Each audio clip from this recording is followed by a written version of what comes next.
ममता बनर्जी के पश्चिम बंगाल में जो कुछ हुआ, जो कुछ हो रहा है और जैसे हालात हैं, उसके बाद उसे अंधेर नगरी ना कहें तो क्या कहें। एक राज्य जहां जनता की चुनी हुई मुखिया है, कानून है, व्यवस्था है, लेकिन क्या ये सब कुछ सिर्फ नाम के लिए है। 8 अप्रैल से वक्फ कानून के खिलाफ पश्चिम बंगाल में शुरू हुआ हिंसा का दौर थमता नजर नहीं आ रहा। ऐसे में सवाल यह है कि जब पहले से ही माहौल संवेदनशील था, हिंसा भड़कने की आशंका थी, तो ममता बनर्जी का पूरा सिस्टम सोया क्यों हुआ था।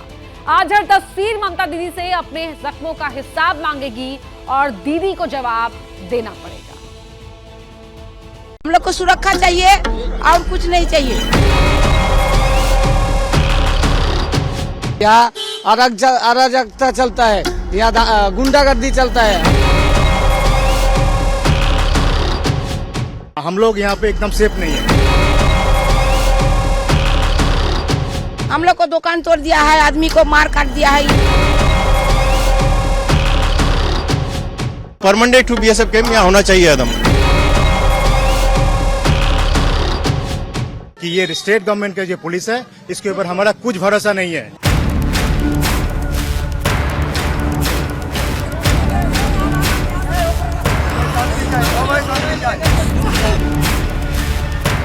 देख रही है ना दीदी, सुन रही है ना, ये आपके ही राज्य पश्चिम बंगाल के लोग हैं जिनका आपसे और आपके पूरे सिस्टम से भरोसा ही हट गया है। हम लोग राष्ट्रपति शासन चाहते हैं। यहाँ अराजकता चलता है, यहाँ गुंडागर्दी चलता है। हर शुक्र जब भी कोई जुलूस होता है, शुक्रवार नमाज के बाद इधर आतंक फैलाना जाता है।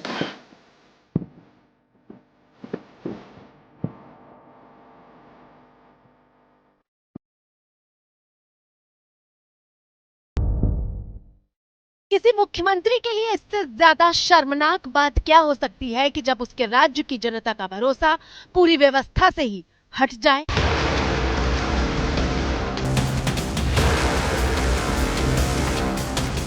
दो दुकान है, दोनों दुकान में घर में घुस के पूरा आग लगा दिया। 3 घर मतलब पूरा आग लगा दिया है।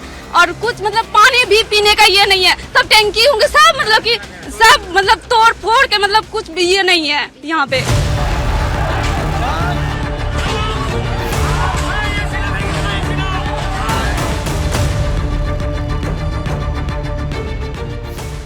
रोते बिलखते इन लोगों को ममता से इंसाफ की कोई उम्मीद तक नहीं है। कि हम लोग यहाँ माइनॉरिटी है, नंबर 1।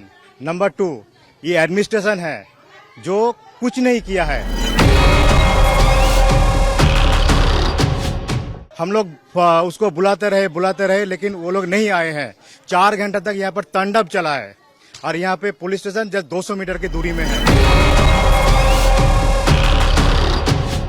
इलाका का सिचुएशन तो बहुत ही खराब है, बहुत ही डरावना मचा हुआ है। हम लोगों को शांति चाहिए, सुरक्षा चाहिए और ऐसा सिचुएशन क्यों आया है उसका भी सॉल्व चाहिए हम लोगों को।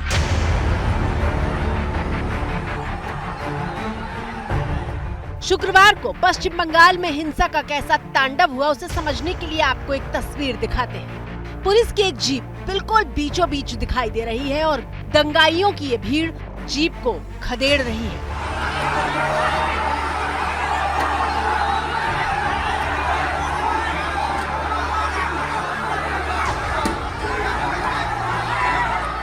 कितना खौफनाक दृश्य है। पुलिस वाले धीरे धीरे गाड़ी को पीछे ले जा रहे हैं, लेकिन भीड़ को देखिए जो किसी भूखे भेड़िए की तरह झपट्टा मारने पर उतारू है।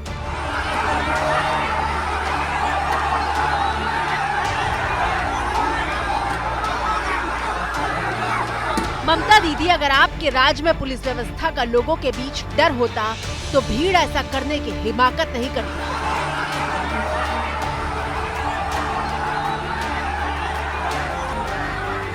पुलिस की जीप के शीशे तोड़ दिए गए। हाथों में तिरंगा है, लेकिन उसी हाथ से कानून को तोड़ने का कोई खौफ नहीं है।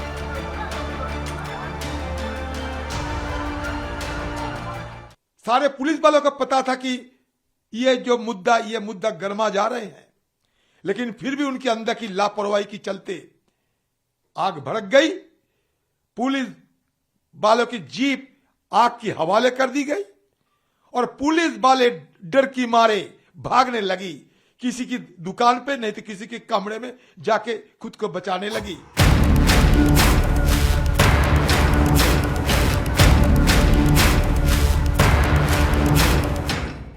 गाड़ियां तहस नहस नहीं हुई, मुर्शिदाबाद जिले में तो घर और दुकानों को भी फूंक दिया गया। हम लोग अभी है मुर्शिदाबाद के शमशेरगंज, यहाँ पर एक दुकान के सामने हम हैं। दुकान को अगर आप लोग देखेंगे तो क्लियर हो जाएगा कि कैसे यहाँ पे तोड़फोड़ किया हुआ है। और जो तोड़फोड़ यहाँ पे किया गया है, सिर्फ ये दुकान पे ही नहीं, यहाँ पर एक घर है जहाँ पर बहुत सारा लोग ऊपर में रहते हैं और यहाँ पर एक होटल भी है। वहाँ पर देखने में आया है कि सभी घर में ऐसा ही तोड़फोड़ का जो कोशिश वो हुआ है। हम लोगों का घर, ये लोगों का मकान उकान सब कुछ जला दिया, और हम लोगों का घर में भी टंकी उंकी सब यहाँ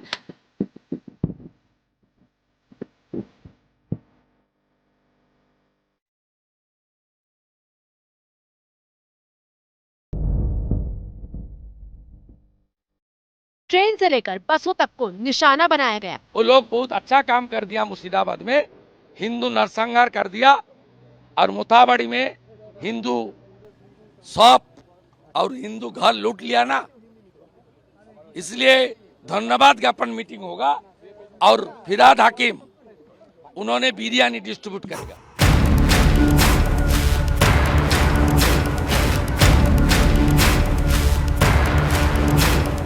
अब देश के मन में सवाल है कि आखिर हिंसा हुई क्यों? तो हिंसा के पीछे है वक्फ कानून, जिसके खिलाफ ममता बनर्जी ने हुंकार भरते हुए कहा था कि भले ही ये कानून देश में लागू हो जाए, लेकिन वो इसे पश्चिम बंगाल में लागू नहीं होने देंगी। आप लोगों को दिल में दुख हुआ है वॉका प्रॉपर्टी के लेके, आप भरोसा रखिए बंगाल में ऐसा कुछ नहीं होगा जिसमें कोई डिवाइड एंड रूल होगा। हमारा इधर में 33% माइनॉरिटीज है, तो हम क्या करेगा? उसको निकाल देगा? कैसे निकाल सकते हैं?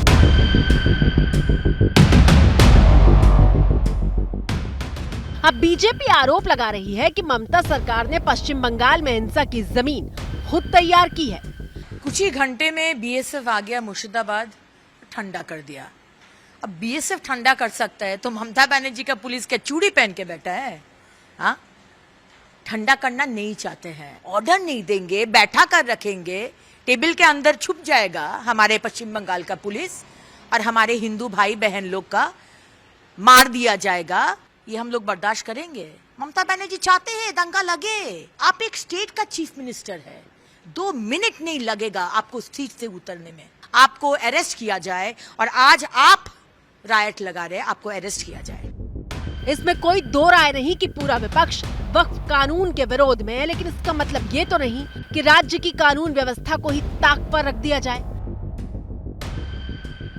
ममता दीदी, पश्चिम बंगाल में तो लॉ एंड ऑर्डर आपका जिम्मा है, पुलिस आपके कहने पर चलती है, फिर आपकी पार्टी के नेता मुर्शिदाबाद हिंसा के लिए भी केंद्र सरकार को कैसे जिम्मेदार ठहरा रहे हैं? ये जो थोड़ा बहुत झमेला होता है इधर उधर, ये खाली बंगाल में नहीं सारा देश में होता है। इसके लिए जिम्मेदारी सेंट्रल गवर्नमेंट की है, वक्फ बिल और वो जो जबरदस्ती। इसे कुतर्क न कहे तो क्या कहें?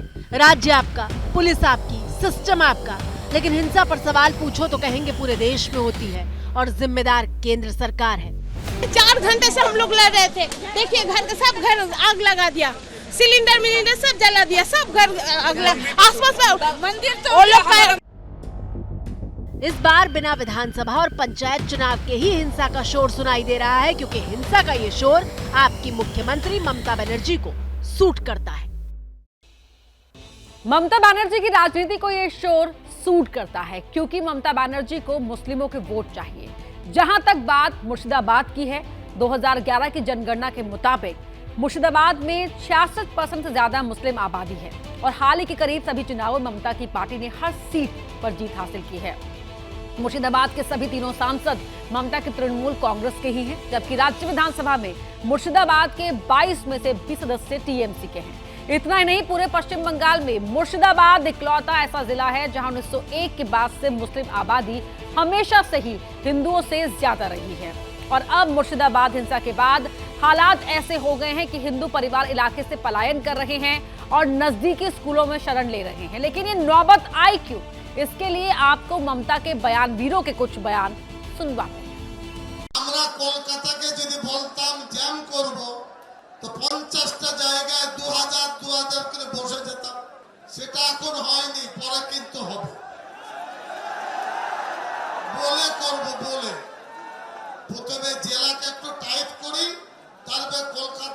50টি জায়গায় 10,000 করে কত লাগবে?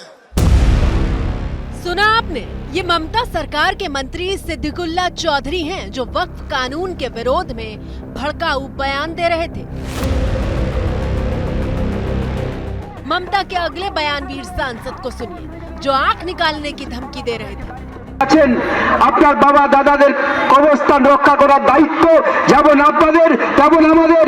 একটার পর একটা ভারত মায়ের যে অলংকার, সেই অলংকার একটার পর একটা তারা বিক্রি করতে চাইছে। অবশেষে তারা ওয়াকফ সম্পত্তির দিকে লক্ষ্য দিয়েছে। ये टीएमसी सांसद पापी हल्दर हैं जो वक्फ की संपत्ति पर नजर रखने वाले की आंख निकालने और हाथ तोड़ देने की धमकी दे रहे थे। क्या ये सांसद की भाषा है? जिस राज्य के मंत्री और सांसद जब कानून को अपने हाथ में लेने की ऐसी अपील करेंगे और उनकी सीएम धृतराष्ट्र बनकर सब कुछ होने देंगी, तो फिर उस राज्य से तो दूसरे समुदाय के पलायन की ही तस्वीरें सामने आएंगी।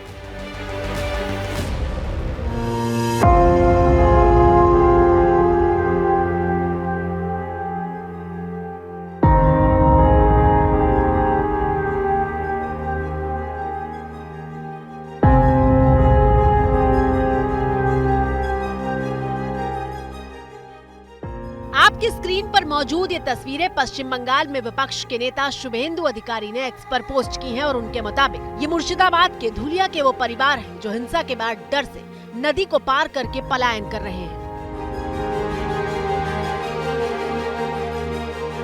दांगा के बाद इसका घाट जला दिया हो, 150 घाट जला दिया। उसके बाद वहाँ पर सब हक्का इज्जत बचाने के लिए सब ये पर चलाया। नदी है, नदी का ऊपर था, हम लोग गया नौका से, बोट है, बोट पर ले आया। नहीं सर, कुछ नहीं लेके नहीं आ पा रहा हूँ सर। ये सिर्फ गिंजी और ये प्यार नहीं, इसका सिवा कुछ नहीं, पैसा टेसा कुछ नहीं। मुर्शिदाबाद से हिंदू परिवारों के पलायन की दूसरी तस्वीर देखिए जहां अपने घरों को छोड़कर छोटे छोटे बच्चों के साथ लोग पश्चिम बंगाल के मालदा के रिलीफ कैंप में शरण ले रहे हैं।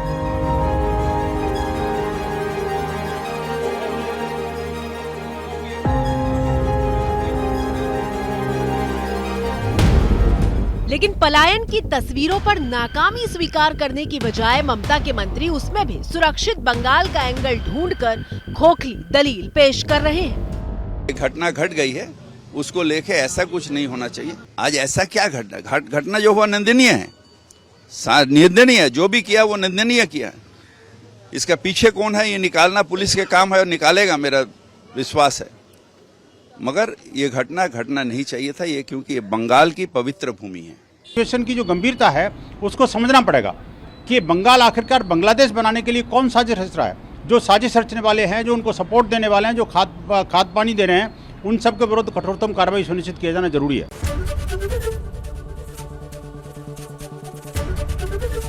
एबीपी गंगा, खबर आपकी, जुबान आपकी।